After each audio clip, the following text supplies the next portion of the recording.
Brings up.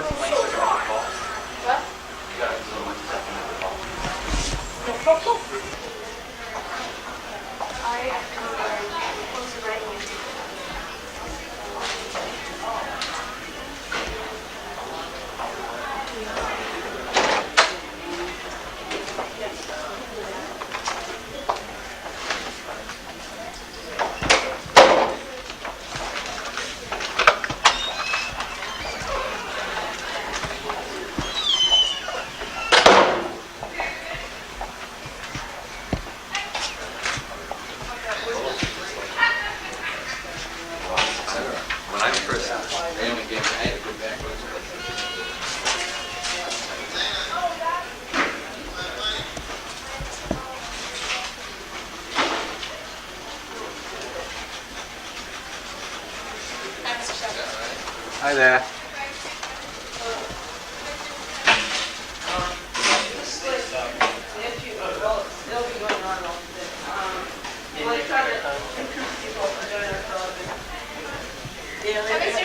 Hi. Yo, Mr. Schechter, here we go. Come on over here, man.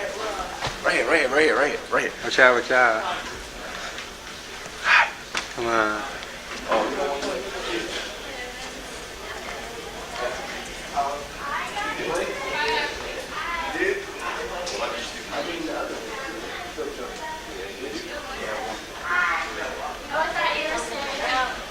It's her birthday today.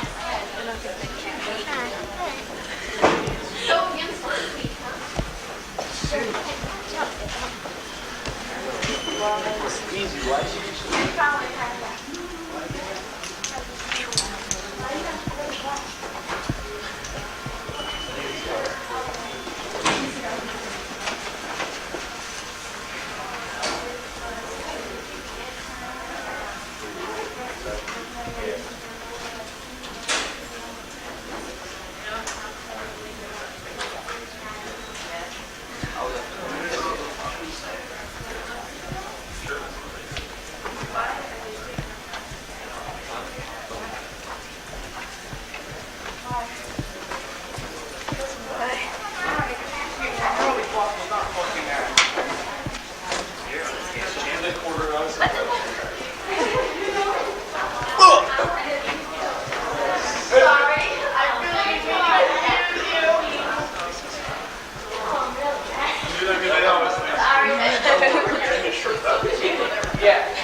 Mr. Schechter. Hey there. How you doing? All right. We could sit out there, or we could go ahead.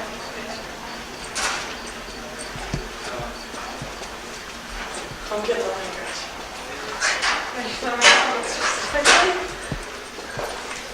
Only this. So, you stay behind me, or? Schechter.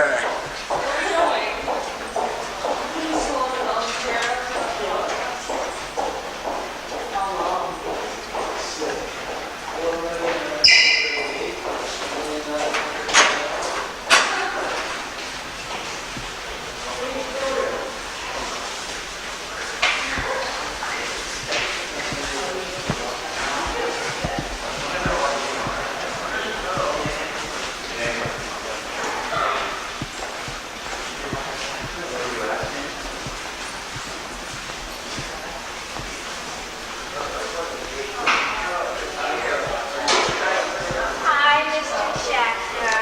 Hi.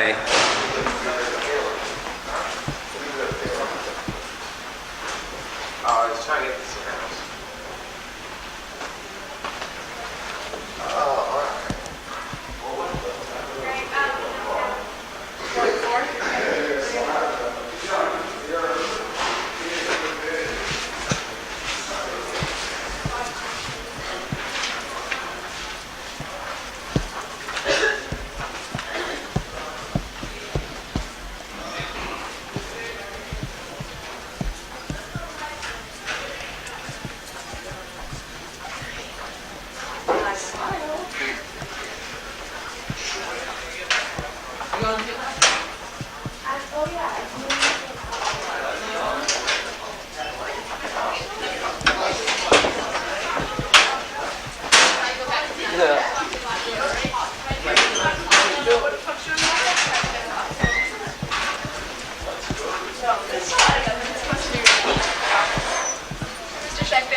Hi.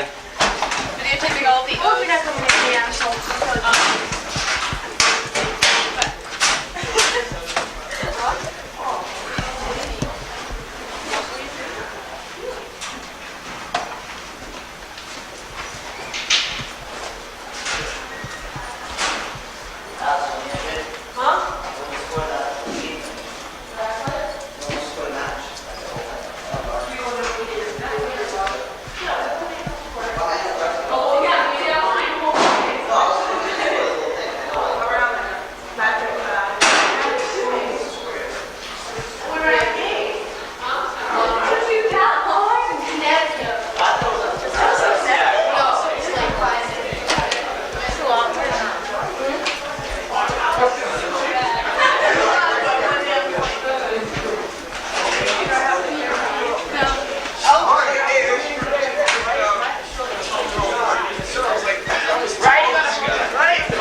I was on second, I was like, nice. I better get there early, man. Go ahead, this arrow, man. That's why I thought our whole team was like, I felt wicked bad. My grandparents called. I fell sick. They didn't help my fucking grandparents.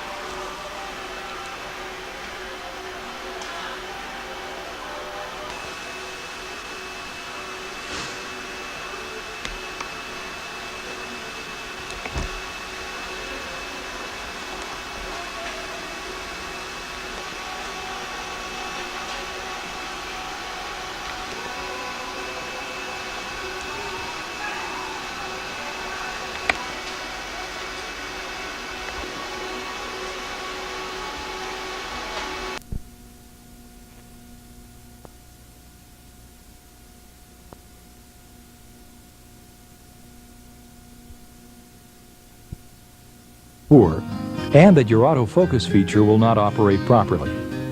Autofocus systems work well when there's sufficient light and the subject is dominant in the viewfinder. There are other conditions besides low light which will affect the operation of your autofocus system. Your instruction book will describe these situations during which manual focusing should be used. Your camera may be equipped with a press auto feature which will return the camera to the autofocus mode temporarily while the button is depressed. This can be very useful to utilize the autofocus capability of the camera without having the camera continually seek a new focus point. Two of the most useful controls on your camcorder are the wide and telezoom buttons. These buttons are usually located for convenient use by the fingers of the right hand. Press the W button to zoom out for wide-angle shots of the scene.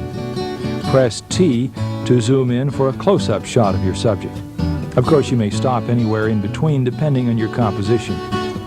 You may also use the zoom lever on the lens for manual zooming, although it takes a very steady hand to zoom smoothly while recording. The manual zoom lever is generally used to quickly set the lens to a desired focal length while composing a shot before recording. Your camera may also be equipped with a fade button. This control is very useful to create a pleasing end to a scene without jumping into the next image. Most fade controls operate by pressing the button while recording at the end of a scene. Hold the button in until the image completely fades out before pressing the stop button to end the recording. This will accomplish a fade out. To fade in, press the fade button before recording until the image fades away. Then press the start switch and release the fade button to allow the image to fade in again and continue recording. Another useful feature found on most camcorders is the review button. This control allows you to replay the last few seconds of your last scene in the viewfinder, which can be helpful when setting up the next scene. After the review, the camera will automatically be returned to the pause mode to ensure smooth transition to the next recorded scene. This short instructional course on how to operate your camcorder should provide you with the basic operations you'll need to make video movies in most circumstances. For details on the special features your camera may have, consult your owner's manual. By applying the fundamental techniques of good video production, you can produce quality home videos of your family and friends. The following segment will provide you with basic video production techniques, as well as inform you of the many accessories available for your camcorder that can greatly improve your video movies.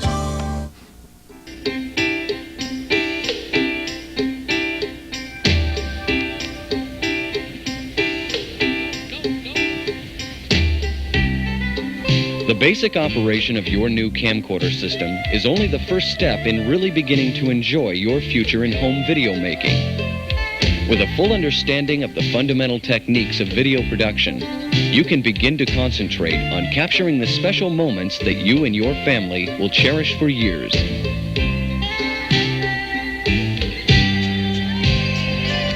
Well, now you have your new camcorder and an understanding of how to use it.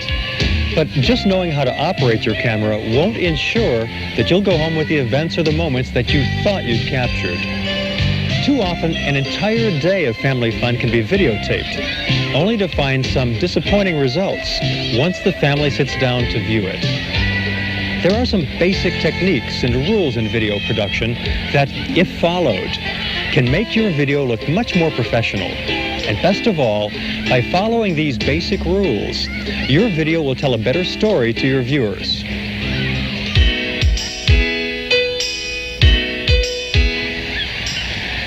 Although most of your video will be shot with the use of a sturdy tripod, you should also know how to use your camcorder without a tripod. Let's start with the most basic handheld shooting positions. First, the most common and easiest way to shoot video without the aid of a tripod is the eye level or shoulder position. Most cameras are designed for this use, so you'll find it's quite comfortable to rest the camera on your shoulder. This angle provides the viewer with a very normal perspective of the action, since we're used to seeing most everything from a standing eye level. If you're going to shoot a lot of video handheld, it's best to tuck your elbow under and against your body, and use your free hand to further steady your shot whenever possible. This will help avoid excessive camera shake during any close-ups. Another way to shoot handheld video is by using the low angle shot. This angle can provide you with some very interesting perspectives. There are several ways to achieve a low angle shot. One is to simply rest the bottom of the camera on the ground and tilt the eyepiece up for viewing. Be careful not to rest your camera in dirt or in any wet areas. You can also hold your camera at waist level, or even rest it on your knee. Now, this is a particularly good point of view when working with children. It not only makes them feel more comfortable, but also ensures you of not ending up with a lot of shots of the tops of children's heads. Low angle shots can also help to break up the monotony of having all of your shots at eye level, which is something your viewers will appreciate during a lengthy segment. One other way to use your camera handheld is the high angle shot. The high angle shot can be useful by providing an overview of the scene. Now, if you're not too comfortable with this technique, then hopping on top of any nearby sturdy object or high point will provide you with the necessary overview. Utilizing a high angle shot will also allow you to omit any unwanted background objects that would normally be seen from eye level.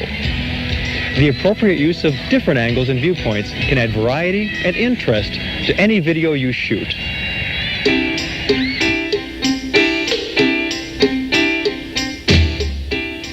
As we mentioned before, unless you have an incredibly steady hand, most of your video should be shot with the help of a sturdy tripod. Steady, well-framed shots will help make your home videos look like they were shot by a professional. The basic operations of most video tripods are the same, but there are some features that you may like that are only available on certain models. When selecting a tripod for yourself, be sure to find one that extends to the height that is comfortable for you to work with. Otherwise, you may be constantly leaning over your camera, wishing your tripod extended higher. Also, check the tripod to make sure it's sturdy enough to hold the weight of your camcorder easily. It may be a good idea to bring your camera along when you go to purchase a tripod. Once your tripod is set up, be sure to securely attach your camera to the tripod. A camcorder can be a rugged piece of equipment, but it won't fare well if it falls 4 feet from your tripod. Also, be sure that the tripod has a smooth action head. The better tripods will have a fluid system head for very smooth camera movements. The basic operations of a tripod include the pan and the tilt. The pan can be used to either follow action or to reveal a setting or place that is too large to fit into a static wide-angle shot. The tilt is used for the same reasons as the pan, only the tilt allows you vertical camera movement. It's best to pan and tilt slowly. Fast camera moves can be disorienting to your viewer. Additionally, both the pan and tilt can be locked down. It can sometimes be helpful to lock the tilt down while panning, or vice versa, to restrict the tripod head from floating during camera moves. A few final tips about using a tripod. The tripod's 3 legs work independently, so don't be afraid to set each leg on a different level if necessary. Also, be sure to pay attention to the horizon in your shot. A tilted horizon or a building that leans in your shot can be quite distracting. A slight adjustment to your tripod legs will level out your shot. By selecting the proper tripod for your needs, you can vastly improve the look of your video.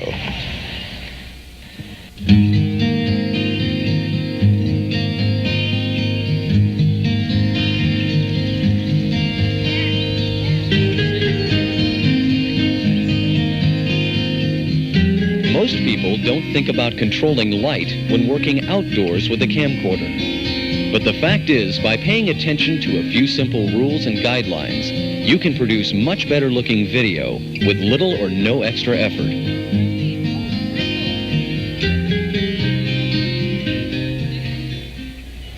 The control of light is an important element in good video production, and we should begin with the best light source there is, the sun. If we can pay attention to the placement of the sun in relation to our subjects, we can easily control what our picture will look like. For instance, you'll notice that Mom is being very careful to make sure that the sun is striking the front of Dad and her children. In the early morning and late afternoon, the sun's rays are less intense than they are during the middle of the day, so Mom knows that this will provide a very natural look on video. And by the way, that is almost always the desired effect of the light you choose, to look as natural as possible in the setting that you're working in. Notice how different your video can look by just placing your subjects at a different angle to the sun. You've already seen how front lighting in the morning or afternoon can produce very natural looking shots. Now, by simply turning the subjects so their backs face the sun, we'll get a very strong backlit effect, which can also be very nice. By positioning the sun to one side or another of your subjects, the result is a side-lit effect, which can often produce deep shadows on the opposite side of the subjects. One thing you may have to deal with when backlighting your subjects is that often the camera's automatic iris will read the strong rim of light on the subject's hair and shoulders and shut your iris down. This can produce very dark images of your subjects. Most camcorders are equipped with a backlight button. By simply depressing this button, your camera's iris should open up enough to make a nice bright image of the backlit subjects. If the backlight button doesn't give you a satisfactory picture, and if your camcorder is equipped with a manual iris control, you should then use the iris control to adjust for the best image possible. The use of silver or white reflector boards can also raise the light level on a backlit subject, but reflector boards are often impractical when capturing a live event. Choosing a darker background when backlighting your subjects will provide separation for your subjects and produce a superior image.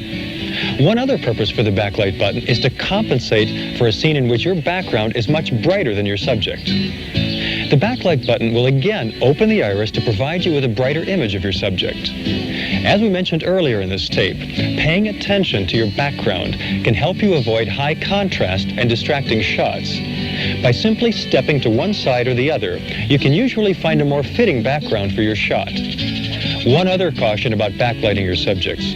By turning your subjects back to the sun, you're forcing yourself to shoot directly into the sun. If the sun is very low on the horizon, you may get a lens flare in your picture. Often, this can be avoided by shading the lens with your free hand, especially when the sun is higher in the sky. Placing your subjects in the shade can eliminate many of the worries of shooting in direct sunlight, but unfortunately, shade is not always handy in the area that you're shooting. If you do shoot in the shade, make sure you check your camera for the correct white balance setting if it's not automatic. Also, be aware of the sunny backgrounds when shooting in the shade. It'll produce extremely contrasty images. A point that should be made about shooting on or around water is that you should first take extra precautions in protecting your camcorder from moisture. Electronics and moisture don't mix very well. Some manufacturers actually offer water-resistant housings for their camcorders, but if yours doesn't offer a housing, a clear plastic bag can sometimes protect your camera from any splashing, while still allowing you to work all the controls. Under no circumstances should you try to submerge your camcorder while using a plastic bag. The bag is only there to protect the camera from an accidental splashing. It's best to keep your system away from water if at all possible. One other point about shooting around water. Sometimes your camera will pick up the reflections of the sun off the surface of the water. Because these reflections bounce off the water, they can make your automatic iris go a little crazy. If this happens, you may want to switch your iris to manual and set the proper exposure yourself. If used properly, the sparkling sun on the water can be very beautiful. As a reminder, some camcorders can be severely damaged if pointed directly at the sun. Refer to your owner's manual to be sure your camcorder will not become permanently damaged. Also, because the sun is continually moving throughout the day, realize that you may have to continually adjust your shooting setups as the sun changes its position in the sky. By following the simple guidelines that we've provided here, you'll be able to better plan your shots, and your video movies will have the professional look that shows you have a complete understanding of outdoor lighting.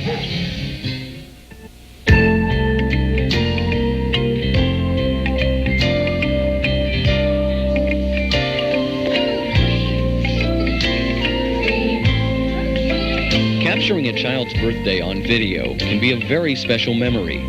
This birthday party happens to be inside, and working indoors with your camcorder can present you with a few difficult situations. But by simply paying attention to the position of the windows during the daylight hours, and by using video lights during the evening, you can create beautiful video of some very special moments.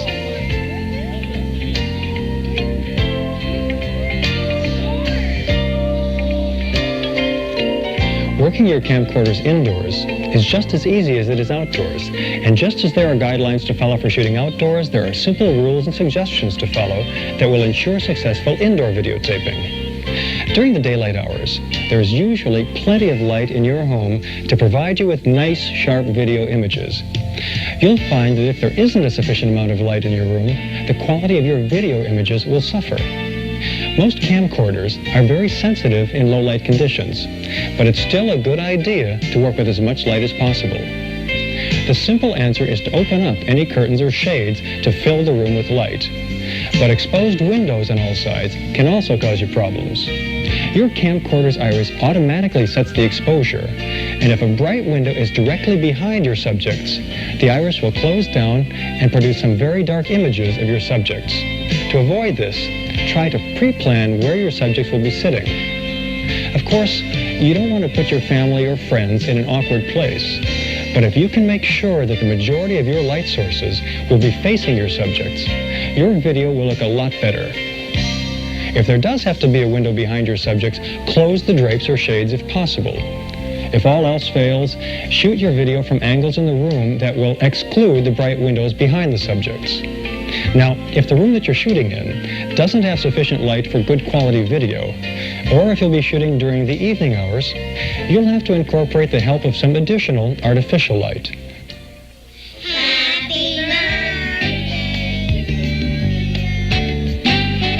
When the evening falls, standard household lamps can suffice to provide the light you need to capture the event. But for high-quality video at night, professional video lights should always be used. And as with all video production, there are a few guidelines that will help you to achieve the highest quality video movies possible.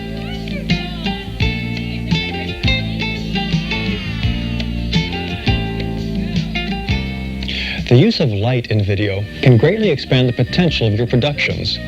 Unlike the sun, household lights are controllable and can provide you with creative possibilities for indoor shooting, as well as allow you to shoot in situations that would otherwise be missed. Most camcorders have a low light sensitivity level that is rated in lux, which is a term that refers to the measurement of available light. The lower your camera's lux rating, the less light is needed to make a good picture. Generally, about 10 lux equals 1 foot candle of light. A foot candle is defined as the amount of light given off by a single candle held 1 foot away from the subject. Whew. Look, all you need to know is that the minimum amount of light that the average camera needs to produce an image can be as low as only 7 lux, but about 1,500 lux are needed to provide a good quality picture in most camcorders.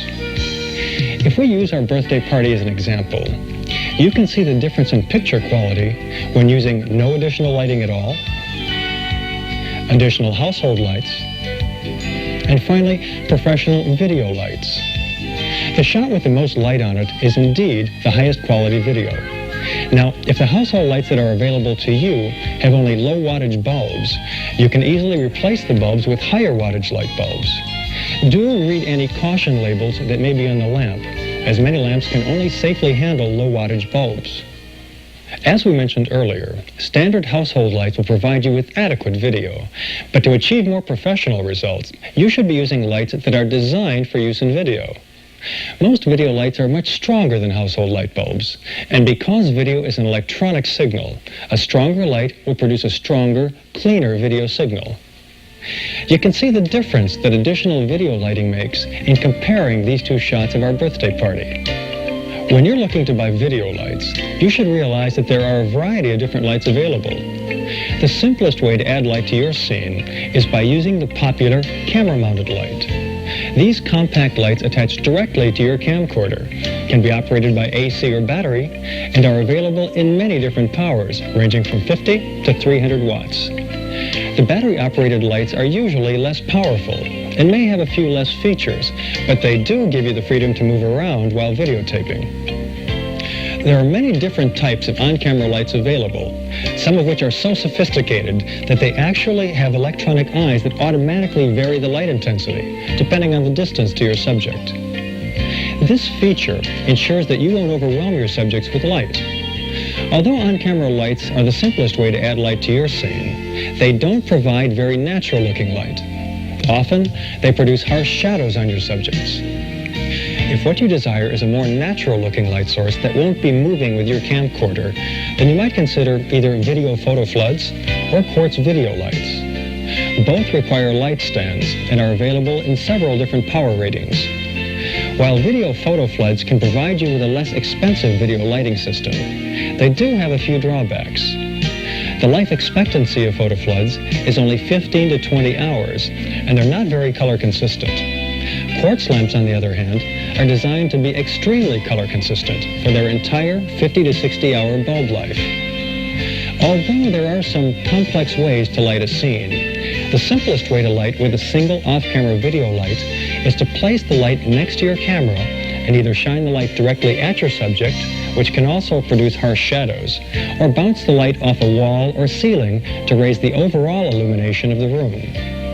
If you're going to bounce the light, be sure that the wall or ceiling is a neutral color, preferably white. Otherwise, you may end up with a very colorful video. Also be sure that you don't place the light too close to the wall or ceiling, as the heat from the light could cause damage. A point that should be made here is that although additional light may produce a superior image, too much light could ruin the atmosphere of the event. Sometimes accepting a lesser quality image will provide you with much more memorable and natural video movies. Use your best judgment. Just make sure your camcorder's white balance is set correctly, and you're sure to capture your fondest memories with the best quality available. Also, there's one other side note that you should be aware of. If you're going to use indoor lights during the daylight hours, you should know that daylight and video light are slightly different in color. The technical explanation is long and complex, but what you'll find is that daylight is a slightly blue light, while indoor lights have a slightly yellow cast to them. Because your camera's white balance needs to be set for either outdoor or indoor light, you may find that when mixing the two types of light, your pictures will take on one or the other of these color tones depending on the white balance setting. Some on-camera lights can help this problem by providing a daylight balance filter for the light, but otherwise you'll have to be careful when mixing daylight with video light.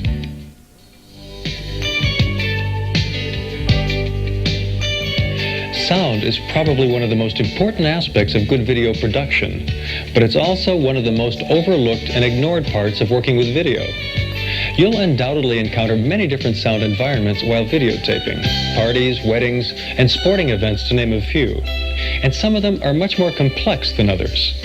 Besides the microphone that's built into your camcorder, there are many different types of mics that should be used for certain sound recording conditions. For the most part, the microphone on your camcorder will provide you with good sound quality for most simple family events. There are limitations to your camcorder's microphone, which will undoubtedly lead you to purchase a second off-camera microphone. When you do consider an off-camera mic, you should realize that your sound is only as good as your microphone, so it'll be in your best interest to purchase the best mic that your budget allows. You'll find that you'll be much happier with the sound quality in the long run. One of the main problems with most built-in mic systems is that the sound pickup pattern is designed to hear every sound that's within the immediate area in front of the camera. That doesn't allow for very selective sound recording.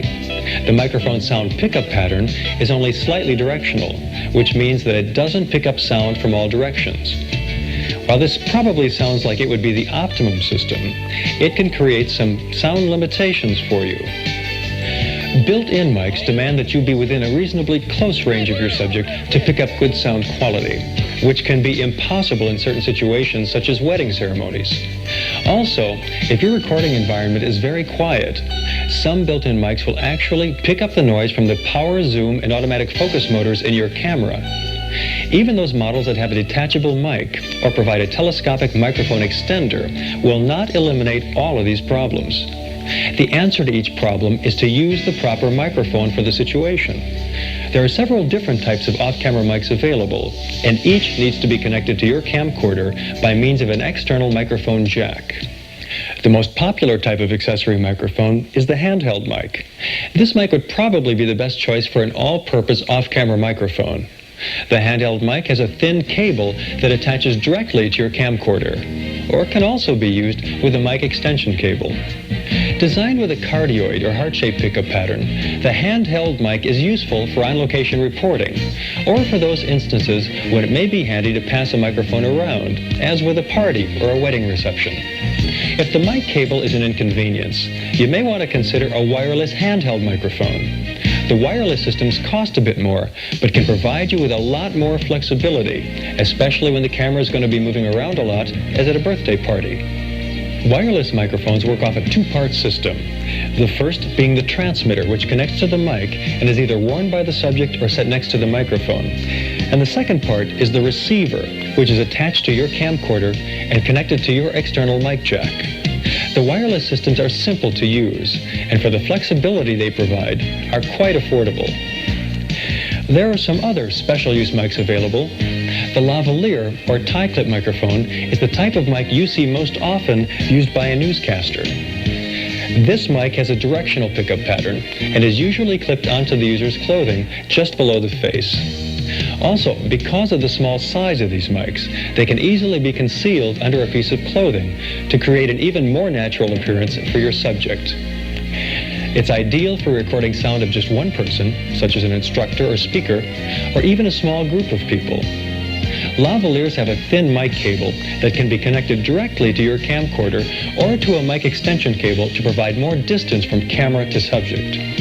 If the cable is still an inconvenience, lavalier microphones are also available in the wireless format. One other microphone is the shotgun mic. This microphone has a very directional pickup pattern, which is useful for picking up sounds in the distance, as in a sporting event, or for isolating sound pickup in a group, such as a classroom. The shotgun mic can also be used in conjunction with a fishpole extender to provide quality sound pickup without the visual presence of a microphone. Now, most often you'll not be needing this elaborate a sound recording setup, but we feel that by providing you with the knowledge of the different microphone systems, you can make an intelligent buying decision once you are ready to move up in your production capabilities.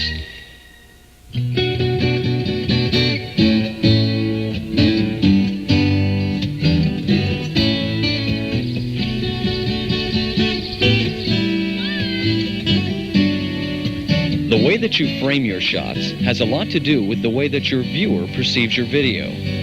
Just as there are fundamental techniques for shooting handheld and with a tripod, there are some proven techniques and rules of thumb for composing your shots.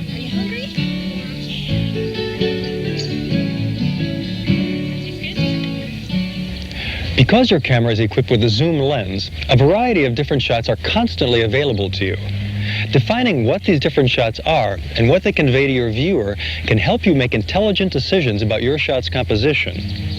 The first of these shots is the extreme wide angle or establishing shot. The establishing shot can be either a static wide shot or a wide panning shot depending on the setting. The name establishing shot implies its use to establish the setting or location at the beginning of a scene. Once you've established your setting, the use of a shot that is wide enough to include a group of people is called a wide shot. The wide shot usually covers your subjects from head to toe. A medium shot is usually used to cover smaller groups of 2 or 3, or a single subject from the waist up. This shot is useful in establishing certain areas of action within the overall scene. The last of the standard shots available to you is